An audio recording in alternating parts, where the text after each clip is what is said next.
And today we are diving deep into, well, this excerpt called Rahu and Brain Poisoning. Definitely a catchy title, right? It really grabs you.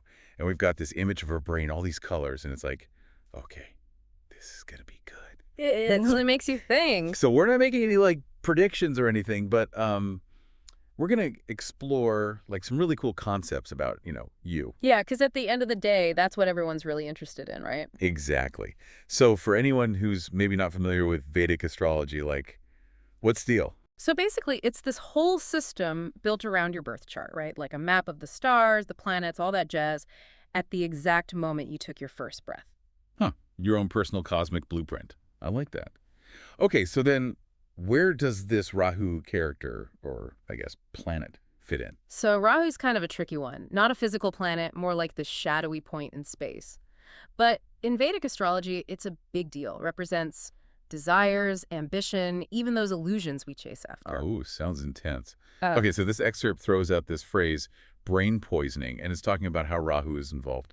Help me out here. What's the connection? So imagine this. Rahu, depending on where it is in your birth chart, can mess with your thoughts, your perceptions, like literally how you see the world. Okay, so like looking through a colored lens, like in that image, all those colors on the brain. Exactly. That's a great way to visualize it. Wow, okay. Now things get even more interesting because apparently if Rahu is chilling next to the sun or the moon in your birth chart, it can really shake things up, right? Big time. So in Vedic astrology, the sun is your core identity, who you are at the deepest level. But Rahu, hanging out too close, it's like this weird echo chamber distorting how you see yourself. Like creating a funhouse mirror image. Yeah, exactly. It can lead to being super egotistical, way too confident because you're not seeing yourself clearly, or the opposite, crippling self-doubt, never feeling good enough because you're disconnected from your true potential. And that can all stem from like where Rahu is. That's wild. And what happens when Rahu sets up shop by the moon? Well, the moon is all about emotions, your inner world. Rahu, too close to the moon, it's like turning up the volume on all your feelings, super sensitive, prone to anxiety, maybe even fears that, well, don't quite match up with reality. So it's not that those feelings aren't valid, they're just amplified. Exactly. Imagine spilling a drop of water in a calm pond versus an ocean during a storm. Same drop, totally different impact. Wow. Okay. So we got the sun, the moon, and then this excerpt throws in Rahu being in the fifth house or linked with the fifth and sixth lords. Can you clarify what that all means? Sure. In Vedic astrology, each house represents a specific area of life, kind of like different rooms in your cosmic mansion, right?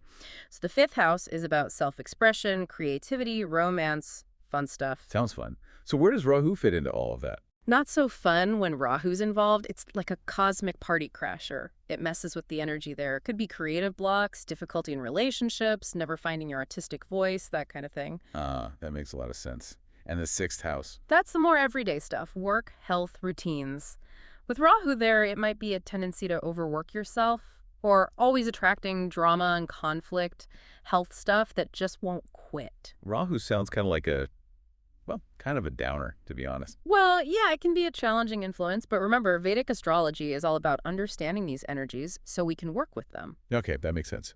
And speaking of working with those energies, the excerpt mentions something about Jupiter being a bit of a saving grace here. Yes, Jupiter is like the planet of luck, wisdom, expansion, all that good stuff.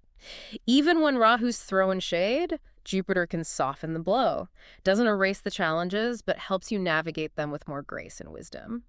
So even if you've got like a brain poisoned by Rahu, Jupiter's got your back. In a way, yeah. And that's where, self-awareness and mental discipline come in. Recognizing when Rahu might be influencing your thoughts or actions, you can start to make different choices. So like being mindful. Exactly. You're not fighting Rahu. You're basically saying, hey, I see you and I choose to respond differently. That is so cool. This whole concept of Rahu and like how it interacts with us, it really makes you think. It really does. Like, how much of our lives is predetermined? How much control do we really have? Right. If Rahu can influence our minds this way, it kind of begs the question, what does this mean for our free will? Such a good question, and one that philosophers have been wrestling with for centuries. And on that note, I think we'll leave you all with that thought. This deep dive has definitely given us all a lot to chew on, so thank you so much for joining us, and we will catch you next time.